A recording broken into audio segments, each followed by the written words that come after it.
Broadcasting from Orchard Park, New York, and Boca Raton, Florida, it's the Freight 360 podcast.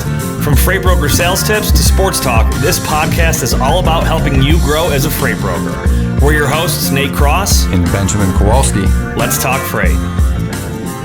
All right, welcome back for another episode of the Freight 360 podcast. We're up to 198 in just 2 short weeks. We're going to be 200 episodes old. Man, that feels good. But hey, we're going to have a good episode today. We've got Kevin Hill back with us. We'll get to him in just a second here. He's been on with us before. If you're brand new, make sure to check out all the other 197 episodes. And make sure to check out our website, too. Tons of content, blogs, YouTube is packed with videos as well, long-form podcast, and also some short educational videos. And the core of what we do is education, and we've got a full-length freight broker course. If you go to our website, freight360.net, you'll see the freight broker basics course. It'll show you everything from how to start your brokerage, win business, grow your business, hire employees, all that good stuff. So keep sharing with your friends. Send us your questions. We got some Q&A at the end today. And we'll get into it. So this episode is brought to you by Blue Book. Are you looking to quickly identify qualified sales prospects? Looking to develop trusted, sustainable business partnerships? Well, look no further. The Lumber Blue Book is an online directory and credit resource for the lumber and forest products industry, covering mills, manufacturers, wholesalers, and retailers. Their database of over 23,000 lumber companies can be searched and segmented to develop sales and marketing campaigns. Members receive access to real-time credit and business information for companies throughout the industry. To learn more, go to lumberbluebook.com and click join today. That's lumberbluebook.com. Kevin Hill, welcome back to the show, man. How are you? Always good. Always good to have you on here. Thanks, Nate. Thank you too, Ben. It's always a pleasure being here. It's always great catching up with you guys and talking sales with you. Big fan of the show and 197 episodes. That's like 4 years worth, right? Yeah, it is. I think the first episode I recorded, and to be fair, the first like 20 or so are not available publicly because of legal reasons for a company that I used to work for. It was recorded on their premises and included their name. So but you could basically right around the beginning of the pandemic, you pick up where I started doing it solo. But the first episode was September of 2019. Folks can check you out, Put That Coffee Down podcast. How often does your show come out? Is it every week or? It comes out at least once a week, right? So I'm on Freight TV. Okay. I do a 30-minute episode at least once a week. I do a lot of audio stuff these days. That's a little bit sporadic. I have one that I need to get out, edit up and get out. So I think I'm around the same amount of episodes, maybe. I never numbered mine in the beginning. I don't know why. So I don't know, but I'm working on my 3.5 years now. Nice. I'm kind of glad we numbered ours just so we know kind of where we're at, I guess for like these milestones. So, but yeah, good stuff. Interesting stuff. So, Ben, anything new in South Florida this week? No, nothing other than it's very hot and very humid. I'm sure Kevin can relate. He's probably experiencing a similar heat wave. I think the real feel at lunch when I picked up Ava was 112 degrees. So it was only like 96, but with the humidity, it's and I'm wearing a hoodie today. You are. To be fair, I mean it was like high 50s this morning in Buffalo. It's going to get up in the later, we're up in the upper 60s right now. But we've got we got more like Canadian wildfire smoke down here, so it smells like a campfire outside my house again. And but anyway, back to this couple house cleaning items here. There is still an ongoing survey. Check the link in the show notes for a chance to win one of 3 $1,000 gift cards just for taking the 5-minute survey.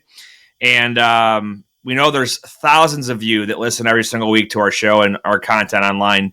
And we just want to say thank you for your continued listenership and support. Sports. Did you guys hear about this NFL, this online gambling thing by any chance? No, I haven't. So. Okay. So, I mean, historically, right? You always know that like if you're a sports player, you don't bet on your own sport, especially the game you're playing in, right? So the NFL, NHL, NBA, they all have different rules on what their athletes can do, but the NFL is like pretty strict. There's like 4 or 5 players that are going to potentially face a season-long suspension for violating policies. So like the NFL, I had to pull it up to see what their policy was, but basically like the key 6 rules: don't bet on the NFL. This is if you're a player, right? Don't gamble at your team's facility or while traveling for a road game. Don't have somebody else bet for you. Don't share inside information about your team. Don't enter a sports book during the NFL season, and don't play daily fantasy football. You'd think those are kind of obvious, right? But like you get these guys. I mean, there's some gray area, right? Like, for example, I would never have thought that if I'm an NFL player, I can't hop on DraftKings in my car in the parking lot and put a bet on a baseball game or something like that. But they don't want. Yeah, they're hard line. I don't know what these guys did. So the Colts cornerback and kick returner Isaiah Rodgers, he's the one, like the most recent one, expected to get a full season long suspension for violating the policy this week on their gambling. I don't know what he did, but I don't know. It reminds me of that movie. Is it the Longest Yard, right? Mm-hmm. And the remake of The Longest Yard with Adam Sandler, where he's like a football player that throws the game for a bet or something. Am I making this up, or does that sound right? He's in jail, right? Yeah. No, you're right. Yes. Yeah. It's been a long time. Burt Reynolds to the original. Exactly. Yeah. But anyway, that was all I had. This is like the weird time of year where there's not like a whole lot of stuff going on in sports besides scandals like this. But like, I found it interesting that some of the like MLB, they can bet on anything not related to baseball. NBA, anyone affiliated with the NBA, players or employees for any of the 30 teams cannot bet on NBA or any of its properties. So that includes NBA, Summer League, Women's NBA, and the list goes on and on. It's interesting. NFL, it doesn't cover NFL or NBA. It doesn't cover. Correct. Yeah. Cover and the college NFL is pretty sports. Similar. Like, just don't bet on your own. Your own. But you can do college football, I guess, if you're in the NFL. Yeah. Yep. Yeah. You could. So anyway, that's all I had for sports. I thought it was interesting to see that as like a headline today. In other news, I-95 back open after that Philadelphia fire. It was like a record time, like 2 weeks.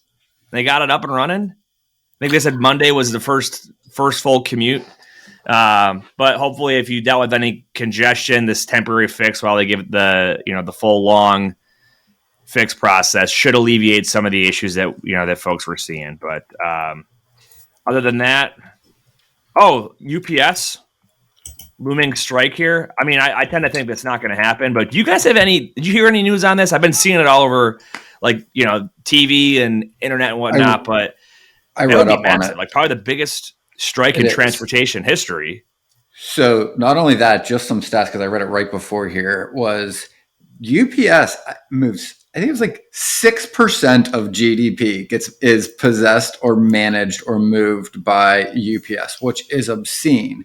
The other thing was I read an analyst report that was basically commenting on, the status of it because it's a publicly traded company. And they said, look, basically the union's largest ask is to like increase some of their wages. And it was pretty nominal, like $1 to $6 an hour. And they said overall that would only increase UPS's like expenses for comp by like 0.2%.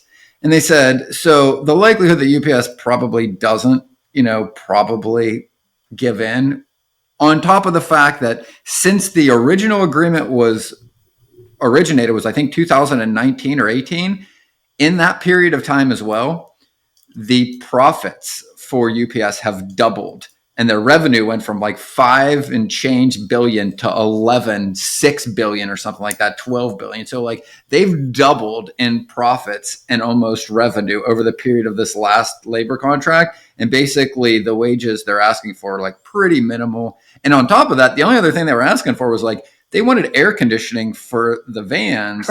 Yes, like I saw that. I was like, that's not even a big ask. Death reported. There was like one death reported in Texas, and they said like, they've recorded temperatures. They've got OSHA warnings where it reaches like 120 degrees in the back of these trucks, And they said, and the ask isn't even to retrofit the older ones. It's just for the new ones. So it doesn't even fix it. The unions are basically just asking to stop buying trucks that don't have air conditioned cargo and to start buying ones with it. I mean, like, I don't think they're really asking for a whole lot, at least from that analyst perspective. It didn't seem like. Yeah. Well, I will tell you, when I worked for Conway Freight, one of the big, well, they're XPO.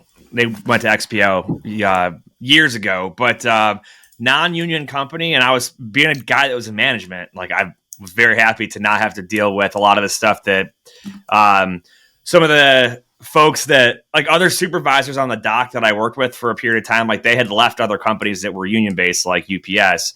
And they're like, it's just night and day. Like, you can actually reprimand a driver that's not doing their job. Whereas, like, if you send somebody home or try to fire somebody when they're union, they end up getting a paid vacation is what it comes down to. Like, they get their job reinstated, they get paid for everything. And then it kind of like undermines the role of leadership and supervisors. But who knows, man? We'll see. I don't think it's going to happen though. I don't think they're going to, the amount of money that they would lose to just not give in is, it's kind of silly, but, so yeah, anyway, that's that. You want to give a shot to DAT and we'll get into it. Yeah, tired of struggling to find accurate rates and the right carriers for your freight? With DAT1, you can access more than 500 million posted loads and trucks every year. That's 3 times more capacity than any other load board. Plus, their integrated freight management system makes it easy to cover loads 24/7. They have the most trusted network of carriers, brokers, and shippers in the industry. You'll get real-time rates on every lane, so you'll know exactly how much a shipment will cost before you commit it. Plus, you'll get instant access to top bids from qualified carriers around the country. Check out the show notes for a free month of DAT1. They also released a new product. It's like profitability for carriers. I think that's a pretty interesting thing that's just being released. So, yeah, I did see that recently. Cool. Well, good stuff. So today's episode, and we're going to keep this very fun and conversational. We did a lot recently on prospecting and figured we should probably switch up the topic. I know everyone loves that stuff, but we've got a ton of sales content already.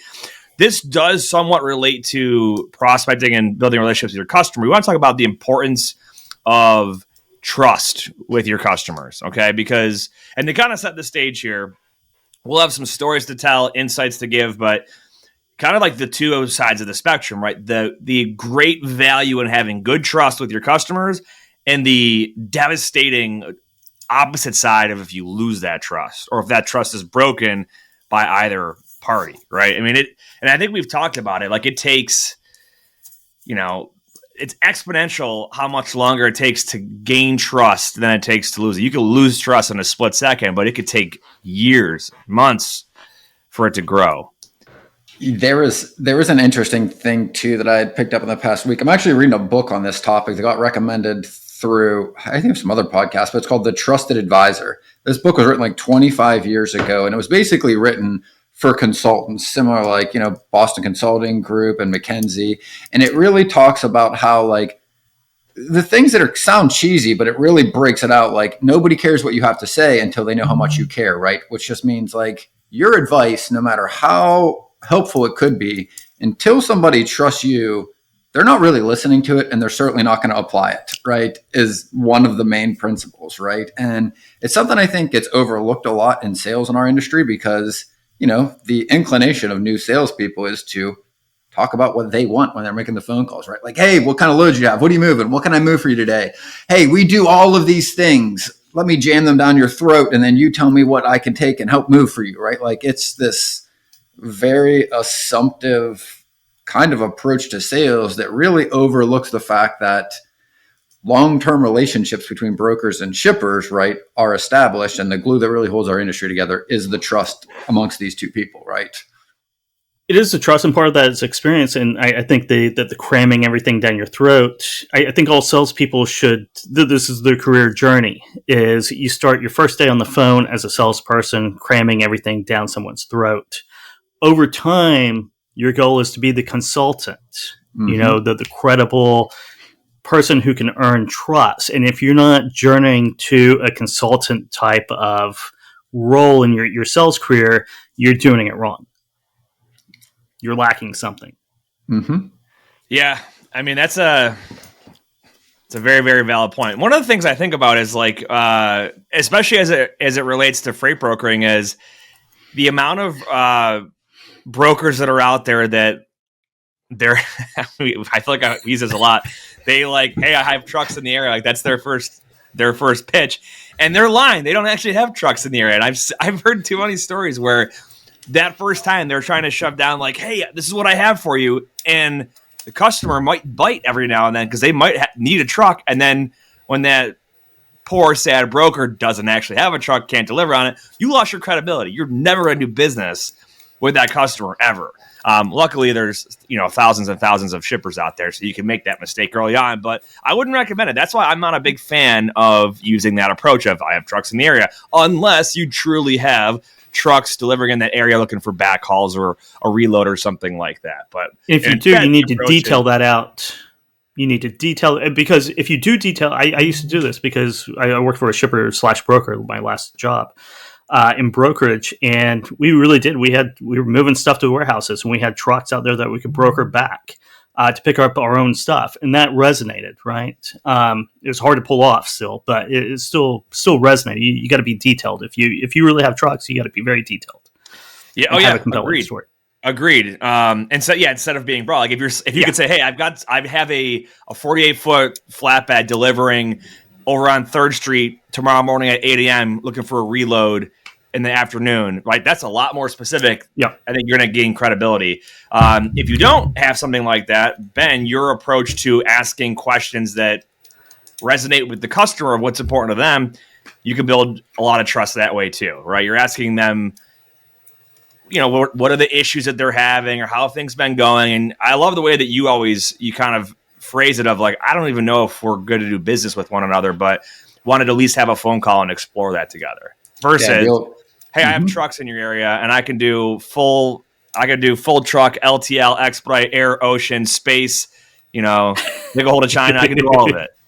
The funny thing too, as I was reading this book, one of the other things that it points out that I haven't thought much about and I'm guilty of this too, is that I think a lot of us, especially even in sales, right, we kind of think of it as it's an on or an off, right? Like you either have trust or you don't. And the book really does talk a lot more of like, there are really degrees of trust, right? Like you increase it, you can decrease it, you can gain more of it, and you can lose it entirely. It isn't just the black or white thing. And I think that another way that I like to kind of explain this when I'm teaching it, working with a client, is like, you don't need to take like these psychology techniques and all these things that seem like abstract. Like the easiest way to think about this is to think about how you do this in your life, right? Like, I think dating is a really easy analogy too. It's like, again, if you just met somebody at a bar that was a friend of a friend, right? Like, you don't go over and be like, hey, so tell me what your thoughts are on kids and marriage, right? Like, it would immediately like be like, okay, like this is a bit much, right? Like, and again, same thing too. Like when you're dating, you don't ask on the second or third date, like for long-term commitments either. Like your trust amongst each other, even as it relates to how much information you give each other, increases over time, right? When you don't know anybody, you're very, very unlikely and you're very vulnerable to giving up any information that could be perceived in any way that could be negative, right? So you're guarded, you kind of paint a better picture of yourself. It's the same thing in sales, right? We're good at everything. We've got all these things, right?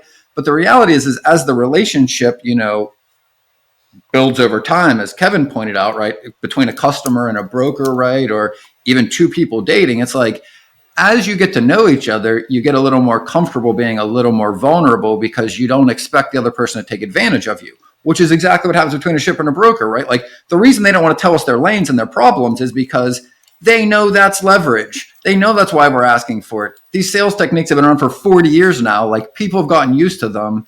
They've got some muscle memory around it. When you ask for their pains, they're like, okay, clearly this guy's going to have a solution, and then try to, you know what I mean? Like it becomes much more obvious. Yeah, I think, and one of the things that I think is just kind of a no-brainer that isn't always executed by people is just transparency and honesty, right? And this goes both ways. I'll give you the perspective of broker to the shipper and then shipper back to the broker. For example, and I've used the phrase before, bad news gets worse with time, right? So if you know a truck is broken down, stuck in traffic, hits a snowstorm, whatever, right? If you try to hide that from your customer, I think you're going to try to find a way, and they might catch up, or hey, it might not impact the delivery time. It's the wrong. That's the wrong answer. It's the wrong way of going about doing business. Because even if that load will still deliver on time, you should let your customer know what happened, just in case. Also, so you can give them just transparency on what's going on with their load. Hey, the driver blew a tire out. Should not impact anything. I'll verify once he's got his equipment back up and running. He's rolling down the road, but just wanted to give you a heads up, just to plant that seed, right? That goes a long way because it shows that you're not trying to hide anything. On the flip side, customer, right? Not every customer pays their bills in 30 days. Not every single customer has beautiful cash flow, right? When customers start to lie about why an invoice hasn't been paid, oh, we never got that one, we can't see it. If they would just tell you, hey, we're having some cash flow issues based on vendors paying us from a project, we're going to be probably 10 to 15 days delayed on our freight bills for the next month. You give me something to work with now, and I can have a lot of trust and belief in what you have to say, because you're giving me a vulnerability about your company, but it's the truth. And I think that goes a lot longer than, oh, hey, I don't know where we never got it, we lost it. Yeah, we'll send a check out tomorrow, right? Everyone's heard that. Oh, check's in the mail. Check's in the mail. No, it's not. What, it got Yeah. You missed the invoice and the check got lost in the mail. What are the odds? So just that's examples of both sides. Yeah, and it goes both ways, right? And going to the dating analogy, right? You don't want to be the one bringing up marriage when you first meet someone. You don't want someone bringing up marriage when you first meet them as well, right? That sets off a lot of red flags and warnings. If it's too good to be true with a shipper, if they're saying yes to anything and not objecting to anything at all, I wouldn't trust them. Because you're probably the last resort, right? They burned all their other bridges, and now you're the idiot in front of them who is going to take on all the risk that they're about to pour on you. So it does go both ways, right? That trust. Yeah. So to that point exactly, I've talked to a lot of brand new brokers that they think they just got super lucky and hit the lottery when on one of their first cold calls they got a brand new customer. And then they didn't think to check their credit or do any kind of research on this customer. They start moving loads. They're floating this customer's, they're extending a line of credit, and then they're never going to get paid. And the reason they closed them so fast is because that customer had nobody, like you said, Kevin. They had nobody else. Literally had nobody else to go to move load for them. It's funny, and I can disclose this now because it's been 40 years, but back in the day, in the 70s and 80s, I had friends that were bookies before I was born, and they always used to say this. We were talking about gambling earlier. If they used to say, if somebody calls you and wants to place a bet mid-season, don't ever take it, because the reason they're calling you is because their bookies stopped letting them place bets. Nobody just gets into gambling mid-season. It's because they're not paying their bills and they need somebody to help them catch up on the money they lost. Same thing here, right? It's if you're the only one there and all of a sudden freight's coming out of nowhere, if it's too good to be true, right? Take a beat and run at least a preliminary report to see what their credit looks like. Yeah. No, that's absolutely right. So we talked about certain ways to build trust, right? And also ways to lose it. But I do want to focus more on some things that you can do practically as a broker to gain better trust with your customers. So we talked about, being honest when things aren't perfect. One of the other things too, we talk about this in other aspects of prospecting, is just to add value. Even if hey, I'm reaching out to this customer, not because I'm trying to get business out of them, but to just add value, build a relationship. Hey, I heard about X, Y, and Z that's impacting one of their branches or impacting their industry in general. I want to talk to them for a few minutes about it and see what their perspective is on it, right? Whereas the majority of brokers, if they're making a phone call, they're trying to snag a load out of them and say they've got trucks in the area. But if you have some sort of a different approach, I think that's a difference maker. I said one of the guys that we've got on our team at Pierce, I think one of the reasons he's so good is because his number one goal is to build relationships, and literally profits will follow you if you build relationships. If you build relationships with the right people in the right areas. So not always just being in it for yourself. There goes my dog again. All right, Ben, you talk while I'm the mailman. It's going crazy here. Well, I mean, we've all interviewed Paul, right? A shipper, on both of our shows. And one of the things I think that was really interesting on the episode you guys did with him, and I think this was years ago, I love the way that episode even plays out, like the one that you did with him, because in the beginning of the episode, you guys point blank on ask him, like, what are the brokers you guys are working with? What do they have in common? And like, and he just really doesn't have like something on the tip of his tongue to like kind of just portray. But as the conversation progressed and you talked about the values brokers add to them as a shipper, he starts to like think more through it. And he, at the end, explains, he's like, you know what, like, actually all 6 or 7 of the brokers that we kind of work with have worked with us for many, many years. We view them as an extension of our supply chain. And like, they're really like almost subcontracted employees of that company. Yep. And for me, like that analogy, I think also holds really true with how you acquire a customer and how you maintain it. Like it's really more like an interview, right? Like you kind of reach out, you should be actively listening, not just waiting to respond when they're talking, so that you're understanding what's going on and you're actually building rapport over time to determine if there is a fit for both of you to work together. And that's really the truth of it.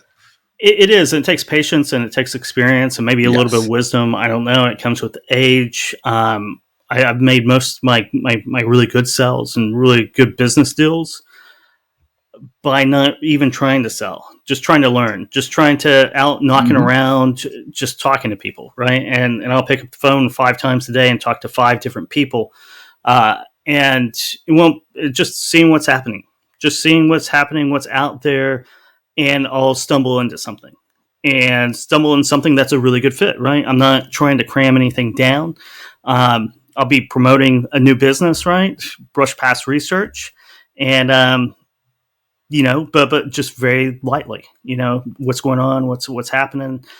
And that kind of grows from there. And I'm not looking for a sell right now. I'm looking for the profits in the future. Now, oftentimes in a sales career, you build in a book of business, whether it's company or a book of business as sales, it takes time. And if you don't have the patience to put in the effort to have those long-term results, if you're just thinking short-term, you're going to lead a short-term lifestyle and it's going to be headbanging. Very frustrated. Yes. Very, very frustrating. Yes. So we hit on like the transparency and honest communication and all that. 2 other things that come to mind for me are how like actually proficient and competent you are at your job and how reliable are you, right? So those are things that can build trust. And if you don't do them right, they can easily destroy that trust. Like, for example, I go back to the original, I've got trucks in the area. And if you don't, right, that's clearly shows a lack of reliability on your part. But if you bid on a load for a customer, you commit to a price for a customer on a shipment and it ends up the market's higher, right? There's nothing wrong with being honest with your customer about it and letting them know, hey, I'm going to actually be taking a loss on this. They may choose to work with you on that. But just to throw a load back because you don't want to, because you can't follow through on your promise, that is terrible when it comes to your reliability. Oh, yeah. And then competence and your actual, like how proficient you are at your job. We always tell people, don't try to be the jack of all trades, right? If you're very, very good, and I had somebody that did this probably late last year. They're really good at truckload and a very specific niche of truckload. And they're prospecting, they find a customer that has a one-off LTL shipment. They've never done it before, and they decided to try and give it a go kind of blindly. And anyone who knows LTL knows that you can get rebilled for a variety of things: the wrong weight, the wrong classification, an accessorial charge, you name it, redelivery fees, BOL corrections. And ends up being the customer thinks they're getting a great deal on this shipment, and the freight class was wrong, ended up being like triple the price, and has to go back to the customer and say, hey, I kind of screwed up on this one. So do you think he moved any more shipments for them? The answer is no. But it's not just LTL, right? It could be that you're trying to get involved in government freight or hazmat or anything that's specialized beyond what you know. Don't jump in head first with no, kind of like no safety net of experience or knowledge around you. You've got to educate yourself, have trusted resources to go to and bounce ideas off of, instead of just trying to promote yourself as the jack of all trades, when the reality is you're going to just straight up embarrass yourself and potentially lose business over it.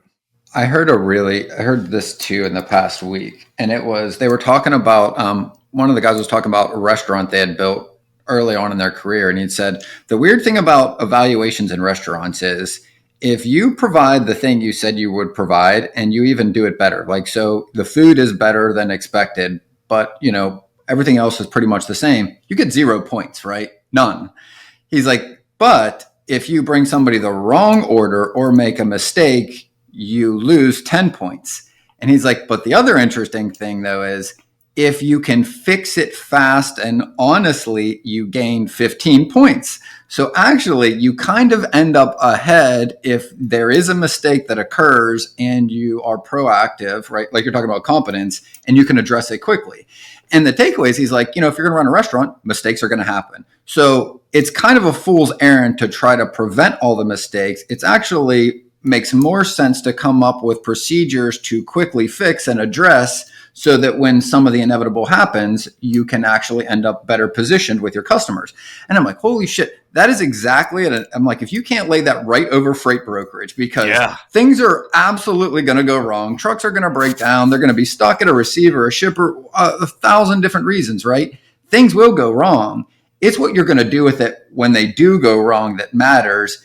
And furthermore, I think the interesting thing is when that happens in shipping for a broker is you actually gain more trust. It's like almost an apples to apples example, right? Like my best relationships and most profitable customers came on the back of things that I thought I was going to lose them for. Like something went wrong. I thought I was going to lose the entire customer. Did the things we talked about, whether it was, being honest and open up front, getting them the bad news quicker, letting them know I'm trying to resolve it. Because on the other end of that, now that's where your character actually is apparent to the person you're talking to. You can tell them all these things that you'll do them, but until push comes to shove and they see you do those things, the trust is never really going to get much more than surface level. But when things go wrong and you do that quickly and all the things you just kind of pointed out, Nate, you end up with a much longer standing relationship. And most of the time, to Kevin's point, they end up more profitable down the road too. Yeah, I think a lot can be I don't want to say gained. You really get to know who somebody is by the way they act in adverse conditions. Yes. Right. I mean, that applies to like all aspects of life. Like somebody might be a very smooth, casual driver. Then you see them in a snowstorm and they're freaking out. But the same applies to freight brokerage, like in the restaurant industry, like you mentioned too. The good thing is with freight, the issues that happen aren't always our fault because we're the middleman, we're the broker. But the way that, like you mentioned, the way that we can communicate the issues, give updates, show our input, our advice, and see through that it gets fixed really gives us an opportunity to get those 15 points.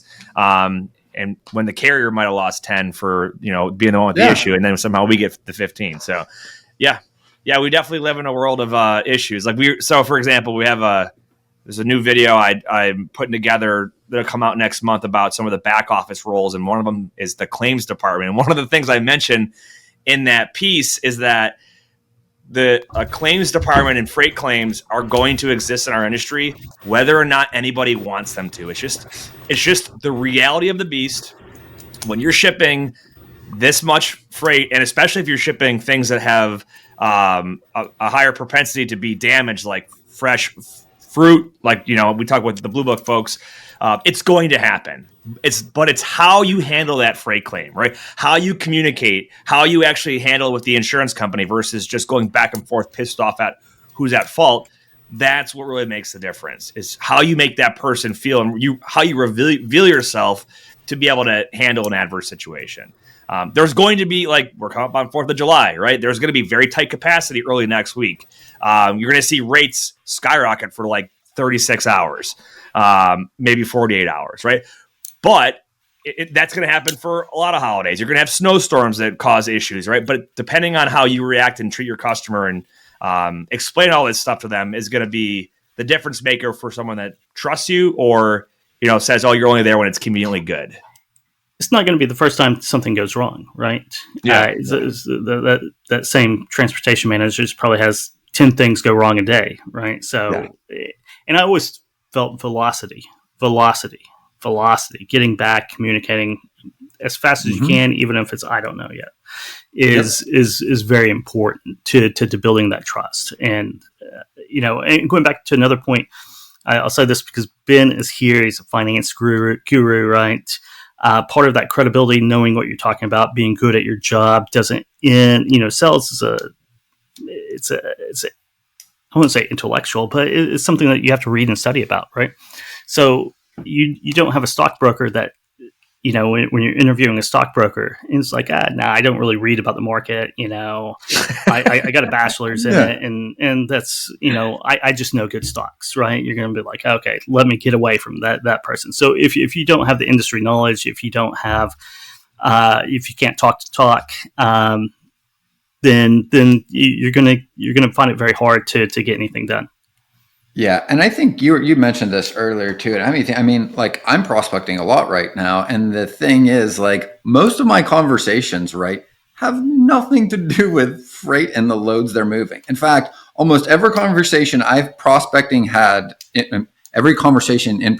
had over like the past month or two has been about that company's business operations and what's just going on in the market. Like the things that you would expect them to want to talk about, right? So it's like, hey, what are you guys seeing? How have kind of your orders been? How's business been since, the beginning of the year? You guys, what are you expecting for the end of the year? How are just in general, how are things going, right? The things that honestly, I feel like if you just met somebody at like a party, right? Like that's what you would talk about. That's how you kind of connect with another person you don't know yet. You try to gauge how their values are and what their interests are. And you just kind of like have lower risk, again, conversations that don't have a lot of vulnerability until you get enough trust that you can talk a little bit more about some of the detailed things later on. But again, if you do that prematurely, you kind of sound, I don't know, self-interested, like exactly what it is, right? Yep, that's exactly right. Well, good stuff. Well, we're going to get to our Q&A here, but first, a shout out to our friends over at Lean Solutions Group. Are you looking to take your freight brokerage or agency to the next level? Look no further than Lean. They are industry leaders in nearshore staffing for logistics companies with offices located in South America, Mexico, and the Philippines. They offer a wide range of exciting positions, including freight broker back office operations, accounting, tech and web development, business development, marketing, customer service, and more.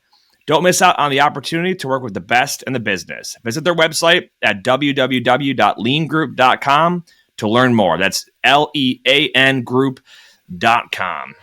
All right. So speaking of trust, this first question, it's more on the carrier side, but as a carrier asking, why are brokers requiring inspection history so often and accusing us carriers of double brokering if we don't have an inspection history?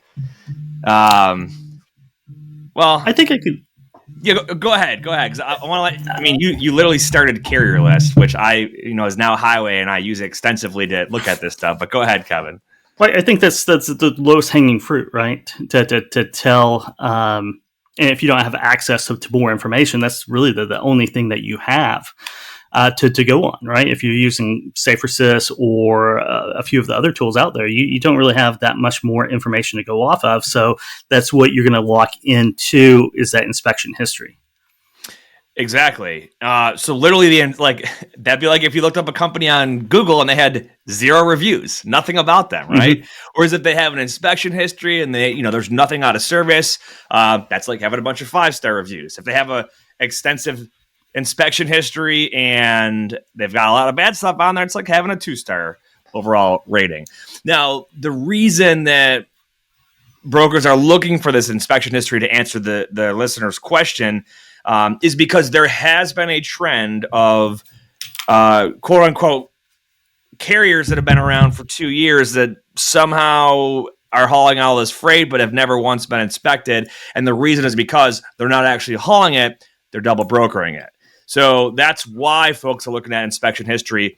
But I would say that should just be your first step, right? You might have a newer carrier or a smaller carrier that does not have an inspection history. Or I had one a couple weeks ago that was, they did a lot of Sprinter vans, and Sprinter vans aren't subject to roadside inspections the same way that a full truck is, right? Unless they break down and a trooper shows up and sees they have a MC number or DOT number, they're not going to be subject to that inspection. So if you don't see that history, then you can take additional steps to verify that they are who they say they are. It could be GPS tracking, taking a picture at the receiver or at the shipper with the MC on the side of the truck before you give them a pickup number and all that stuff. What I don't like is these, brokers that are being accusatory, just anybody that has no inspection history, because I get it. You've been burned. You're scared. There's a lot of talk about double brokerage and fraud, but not everybody is out to get you. Like, another example is some brokers refuse to use conditional carriers. In my experience, I've had better experience with some conditional carriers who learned their lesson and have fixed things than someone that has a satisfactory or unrated carrier, because of the experience that they've gone through, what they've changed. So I'm not kind of I'm more of a don't judge a book by its cover. But if the cover looks like crap, maybe you want to look up, take a couple extra steps to make sure it's worth the actual full read. So, Ben, you got anything on that one? I feel like we kind of hit on all of it. Yeah, I mean, I agree. There was a similar analogy in lending. Like, if somebody worked their way through a bankruptcy 10 years ago, I was more inclined to want to lend them the money than somebody that had never, because I think they're way more likely to avoid that in the future for the same premise, right? Well, I'll add to it too. So I know the question involved double brokering, but let's talk about inspections in general. So things that I, kind of look out for is there laziness happening in the safety of that carrier's operation? So, for example, like tire tread, brakes, like the easy stuff to fix and maintain. Mm-hmm. If there's a trend of poor maintenance, they're just not handling their business right. It's like the broken window. Yeah. Yeah, exactly. Analogy. But if you have, maybe someone had an hours of service violation or a tail light out or something, and they fixed it, or they had a bad driver that maybe had substance violation and they fired them, like, there's an explanation behind it, right? Mm-hmm. There's some kind of substance to that story. Whereas if, hey, the last 12 inspections, you've been put out of service for like super like minute issues that should be part of your preventative maintenance that you guys do on all of your trucks. So that just that's one of the things that I think is frustrating, is when I see stuff like, I'll go back to the tire tread. Like, it doesn't just happen out of nowhere. Like, that stuff happens over time, right? It's predictable. Didn't come out of nowhere. So, and there's a threshold. So when you do a walk around on your vehicle before you drive it, which I know not all drivers do, but they should be, if you're not checking stuff like your tread and do your blinkers work and your brake lights and all that stuff, your horn, then you're not taking your job as serious when it comes to safety, like other professionals in the industry. Mm-hmm. So those are some things that I look at. All right, next question. What load tracking options are the best? So for GPS, I've used like 4 or 5. I've used Macro Point. I've used Trucker Tools. I've used Truck Stops. I've used... we got to play around with Text Locate. I've never used it live, but there's like a lot of the ELDs now can integrate right into TMS platforms for updates. I will tell you that personally, we've had better success with the Trucker Tools, Trucker Tool, whatever their load track tool is. I've had better success with that than anything else. What do you guys? You have any feedback or input on preference or anything like that? They all kind of do the same thing. It's a matter of like ease of use. I don't. I don't. As I said, the last load I ever brokered was December of 2016, back when MacroPoint was just now coming out. I think it was the only visibility tool out there. So it's like TMSs. What would I recommend? I don't know. I've only used 2, and I haven't used those in years, and it all depends on your situation. So I can't really make an informed recommendation. Ben? Yeah, similar. I mean, I've used Macro Points, predominantly the ones I've used. I've used Trucker Tools, but far less. And most of my freight, they're carriers I've worked with for a long time. I do a lot of drayage, so I just don't run into it as much on my daily actual brokering job. So yeah. So with anything technology wise, I think there's 2 things I would say is worth mentioning. Number one, it's not necessarily a technology tool that needs to solve the problem, but you should know what the problem is. So if the problem is your customer wants updates, a manual check call could do the job. Okay, a text message, something like that. But if software or a technology tool is the solution, they want automated updates sent from a GPS tool, try out a bunch of them. Like, we get this question about what's the best this, what's the best that, and it's all preference. They all do different stuff, but they all kind of solve the same issue. Check out a bunch of different GPS options that are out there and do some demos and choose the one that seems to work best for you and your customers, really. Yeah, every brokerage is different. Every brokerage is using a different substack or tech stack, and whatever fits in best in your workflow. And that is not, it's just not going to be a one size fits all for everybody. So yeah, test out as many as you can. Exactly. Like, we have at Pierce, we have Macro Point and Trucker Tools. Majority of people use Trucker Tools. We've got some people that still prefer Macro Point, so we keep some credits for that one available. But again, like, everyone's different. So, which actually, ironically, our last question today is, what's the best TMS for beginner brokers? We can give you some feedback on this because I personally checked out probably way more TMS platforms than anybody should have to. But Ben, you and I specifically, there's two that we truly endorse that I think is really, they're good options for new brokers, I think, based off their ease of use and their price point. So, Ascend TMS and then Rose Rocket, where we have an affiliation with both. Check out the link on the recommended products link in the show notes or description box on YouTube, or just right on our website.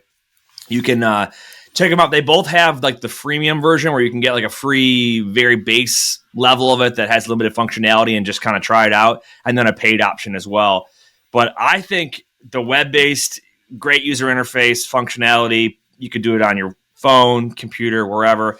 I personally think that's a great place to go for starters. I will tell you that the TMS that we use at my brokerage and our trucking company is not one of those two, because we have a way more robust operation that, so Tim from Ascend TMS, he'll tell you, like, we're good fit for like 80% of companies, but we can't customize what the other 20% need or want, and it's not our goal to do that. So he knows what his market is. He knows who his target customer is, and it's not the TQLs and the CH Robinsons that want customization. So if you're a new broker, those are some good options for you. I'm trying to think. There's new ones popping up. I feel like every other month there's like a new TMS coming out, but they are popping up all over the place. But yeah, I know Tim, a great guy. I've never used Ascend TMS, but he's very knowledgeable and has a lot of industry experience. I know Justin over at Rose Rocket. He's a great guy as well. But both of those are great options. Yep. Well, good stuff. Good episode. Just one last reminder here for everybody. Make sure you got to help. This is like an algorithm thing. All right. So, like, it's cheesy to say like, subscribe, and share, but literally that's our marketing. We don't have a marketing budget to try and promote our show or our content anywhere. It's a lot of it's word of mouth. Like everything, all of our educational stuff that we give out both for free and as a paid for service started with whoever the first person was that decided to listen to us or watch our stuff and tell their buddy about it. And it kind of spread like wildfire over the last couple of years. Like we said earlier on, there's thousands and thousands and thousands of you all out there that listen to every single episode and watch every single YouTube video, and we really appreciate it. So continue to do that. We appreciate it. It allows us to continue to bring you guys all this stuff every single week and week in and week out. So good stuff. Well, Kevin, good to have you on here, man. Anything we didn't hit on that you want to share with the listeners while you have their eager attention? No, I'm launching a new business. I'll say that for the freight tech industry, for those TMS companies and tracking companies. It's Brush Pass Research, and it is about 12,000 decision makers, email contacts for them, the freight brokers themselves. So, and also I have quite a bit of TMS intelligence with that. So if you're marketing out to freight brokers, I got the complete vetted list for you to check out. brushpassresearch.com.